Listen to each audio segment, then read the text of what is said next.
Hello, नमस्ते, सत श्री अकाल। एक बार फिर से स्वागत है आप सभी का हमारे आज के इस नए व्लॉग में।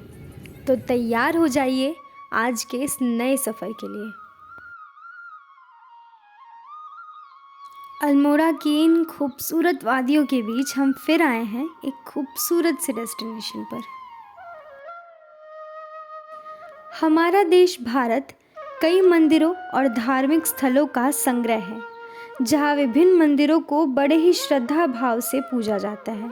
हर एक मंदिर किसी नई विशेषता से ओतप्रोत अपने आप में विशेष महत्व रखता है और हर एक मंदिर की कोई ना कोई विशेषता या रहस्य है जो भक्तों को अपनी ओर आकर्षित करता है। ऐसे ही मंदिरों में से एक है उत्तराखंड के अल्मोड़ा का जागेश्वर धाम। तो आइए चलते हैं जागेश्वर धाम में।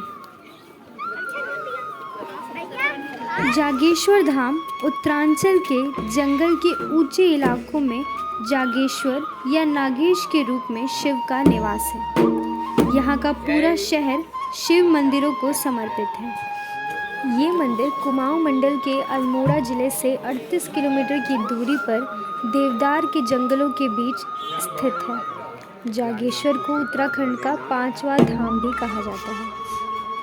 यहाँ के ऊंचे ऊंचे देवदार के पेड़ देखने में वास्तव में बहुत ही खूबसूरत लगते हैं और साथ ही गहरे हरे रंग के पोशाक पहने नजर आते हैं। उत्तराखंड का हिमालय राज माप से परे सुंदर है और फिर भी अपनी अधिक लोकप्रिय बहन हिमाचल प्रदेश की तुलना में पर्यटकों को लुभाता है।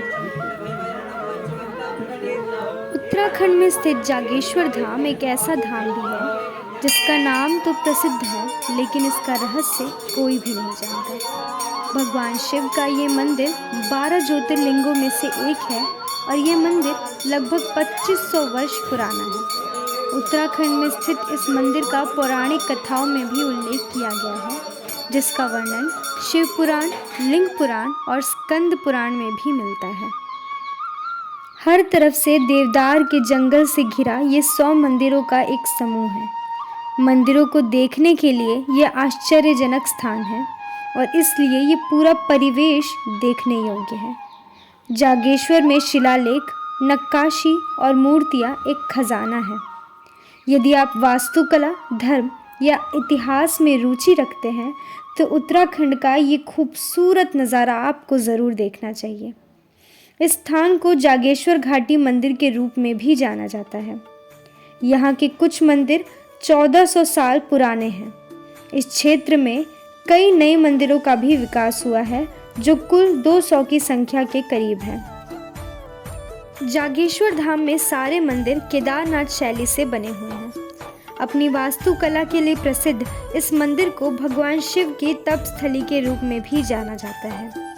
पुरातत्व विभाग के अधीन आने वाले इस मंदिर के किनारे जटागंगा नदी की धारा बहती है।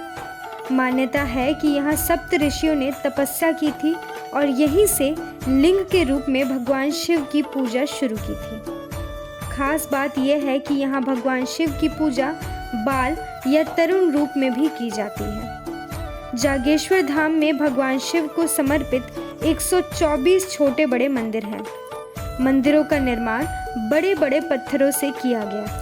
कैलाश मानसरोवर के प्राचीन मार्ग पर स्थित इस मंदिर के बारे में मान्यता है कि गुरु आदि शंकराचार्य ने केदारनाथ के लिए प्रस्थान करने से पहले जागेश्वर के दर्शन किए और यहाँ कई मंदिरों का जीर्णोद्धार और पुनर्स्थापना भी किया।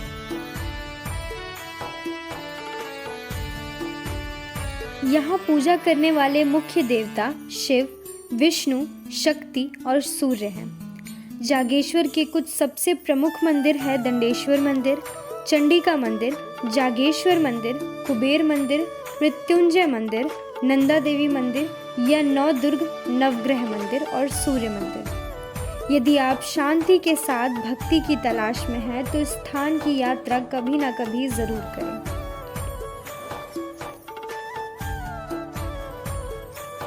जागेश्वर के मंदिरों का कोई लिखित इतिहास नहीं है। यहाँ मौजूद कई मंदिरों की वास्तुकला और शैली को देख इन्हें 7वीं और 12वीं शताब्दी के मध्य का बताया जाता है। भारतीय पुरातात्विक सर्वेक्षण की माने तो यहाँ कुछ मंदिर गुप्त काल के बाद और कुछ मंदिर दूसरी शताब्दी के बताए जाते हैं। कुछ लोगों का मानना है कि ये मंदिर कत्यूरी या चंद वंश के दौरान के हो सकते हैं, लेकिन इसका कोई साक्ष्य नहीं है। इस स्थल को लेकर यह भी कहा जाता है कि आदि शंकराचार्य ने इनमें से कुछ मंदिरों का निर्माण किया था, लेकिन यह सिर्फ एक दावा है।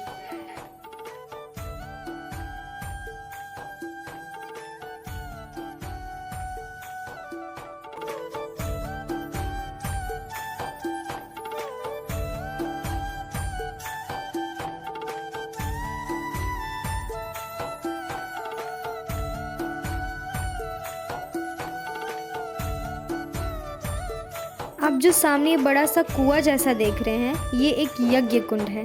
इस यज्ञ कुंड के बारे में मान्यता ये है कि भगवान श्री राम के पुत्रों लव और कुश ने अपने पिता की सेना को युद्ध में हराया था।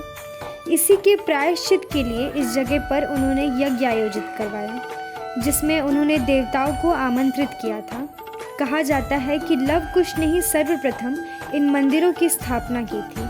वह यज्ञ कुंड आज भी यहाँ विद्यमान है।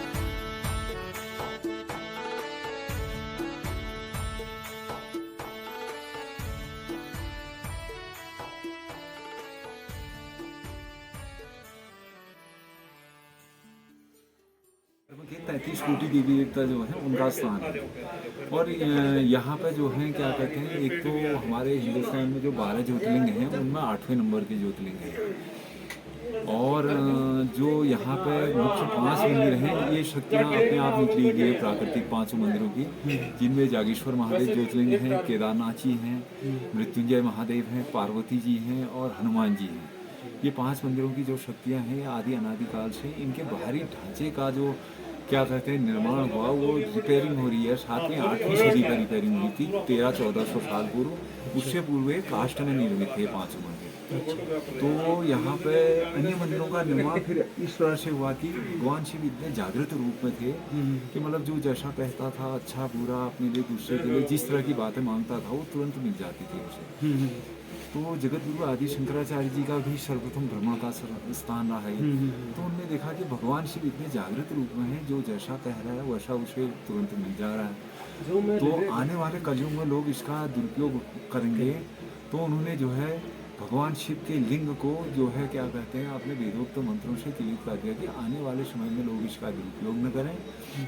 अगर जो दुरुपयोग करेगा भी तो उसे भगवान जो है क्या कहते हैं बुरा मांगेगा, बुरा तो नहीं अच्छा ही देगा। तो इस तरह राजा महाराजाओं के छोटे छोटे राज्य हुआ करते थे, तो उस टाइम पर मंदिर बनाने की प्रथाएं होती थी। जैसे आज क्या है, जैसे किसी की मन्नत पूर्ण होती है तो आदमी क्या कोई घंटी, कोई लोटा, कोई छत्र, इस तरह की चीजें चढ़ाते थे। उस टाइम पर मंदिर बनाने की प्रथाएं थी। तो राजा महाराजाओं ने देखा अरे भगवान भोलेनाथ तो जो जैसा कह रहे हैं तो उन्हें उस तरह का फल दे दे रहे हैं तुरंत। तो उनने कहा क्यों न हम भगवान से अपनी मन्नतें रखें, तो मन्नत मांगे तो मन्नत हमारी पूर्ण होगी। तो हम इस तरह से एक एक मंदिर का निर्माण किया करेंगे उन 33 कोटि देवी देवताओं के नाम से। तो राजा महाराजाओं ने अपनी मन्नतें मांगनी शुरू की, उनकी मन्नतें भगवान पूर्ण करते गए। तो उन्होंने एक एक मंदिर का निर्माण वो लोग करते गए। इस तरह से अन्य मंदिरों का निर्माण 11वीं से 18वीं सदी के पीरियड हुआ। तो इसमें जो है भगवान भोलेनाथ को समर्पित हैं 108 मंदिर, उनके 108 नामों से 17 और देवी देवताओं के हैं, जैसे गणेश जी, हनुमान जी। ना अन्य देवताओं में जैसे नवदुर्गा हैं, अन्नपूर्णा हैं, माँ पार्वती जी हैं और माँ सरस्वती हैं, लक्ष्मी जी हैं और ये क्या कहते हैं नवग्रह हैं और आपका सूर्यदेव हैं, हनुमान जी हैं, बटु भैरव हैं। इस तरह से अन्य 17 देवी देवताओं के अन्य मंदिर हैं। और ये भगवान शिव की तपस्थली रही है। ये बताते हैं कि भगवान भोलेनाथ ने इस स्थान पर तपस्या की थी तो बालक रूप में। ये बताते हैं शिव जब अपनी तपस्या में थे यहाँ पे तो उनसे 33 कोटि देवी देवता इस स्थान पर मिलने के लिए आया करते थे, 33 प्रकार के। तो राजाओं ने उन्हीं के नाम से ये जो है मंदिरों का निर्माण किया, अलग अलग क्रिएट कर। और ये बताते हैं कि पांडव लोग भी यहाँ पर आए। पांडव जब अज्ञातवास में जा रहे थे, पाताल भुवनेश्वर वाली गुफा है उनके अज्ञातवास की, तो उससे पूर्व यहाँ पर आके उन्होंने भगवान शिव का पूजन किया अज्ञातवास में जाने से पूर्व, और कई मंदिरों का निर्माण भी करके वो लोग। और ये बताते हैं कि ये पृथ्वी में जो सर्वप्रथम भगवान शिव का लिंग रूप में पूजन किया जी, गया, जी, जी। उसकी शुरुआत भी यहीं से है। अच्छा। और लव कुश ने भी यहाँ पर आके बताते हैं कि ये सामने जो कुंड देखा आपने जिसमें कमल के जी पत्ते जी हैं, जी जी। तो लव कुश ने भगवान शिव का यहाँ पर पूजन किया। अच्छा। और उस कुंड में लव कुश ने त्रेता में जो है यज्ञ किया था, उनका यज्ञ कुंड रहा था उस त्रेता। अच्छा।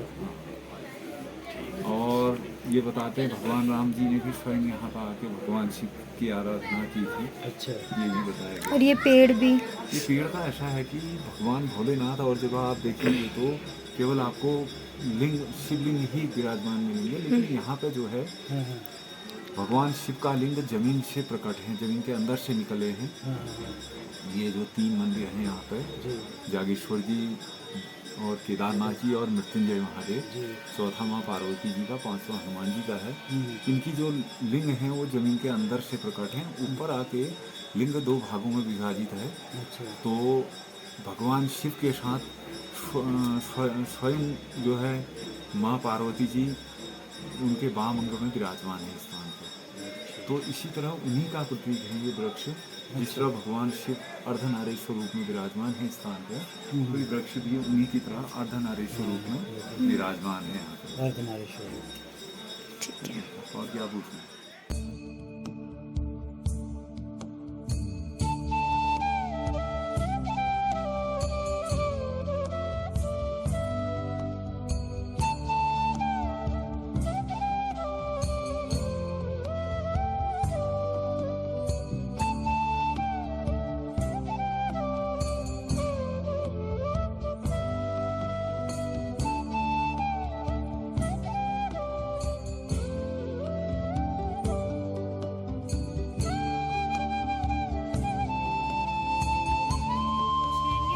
इस मंदिर के बाहर ही आपको भारतीय पुरातत्व सर्वेक्षण द्वारा बनाया गया पुरातत्व संग्रहालय मिलेगा, जिसमें प्राचीन नक्काशेदार मूर्तियां और देवी देवताओं की प्राचीन मूर्तियों को रखा गया है। हिंदू पौराणिक कथाओं का संग्रहालय निसंदेह देखने लायक है, लेकिन कैमरा ले जाने की अनुमति अंदर नहीं है। तो जो आप सामने ये खूबसूरत सी नदी देख रहे हैं, ये जटागंगा नदी की धारा है।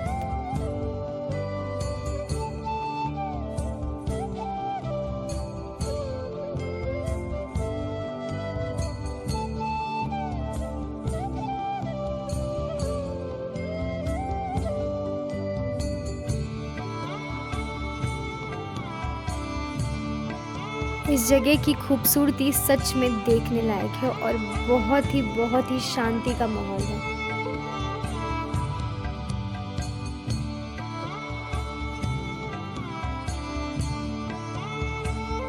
तो उम्मीद है आपको हमारा आज का ये व्लॉग पसंद आया होगा।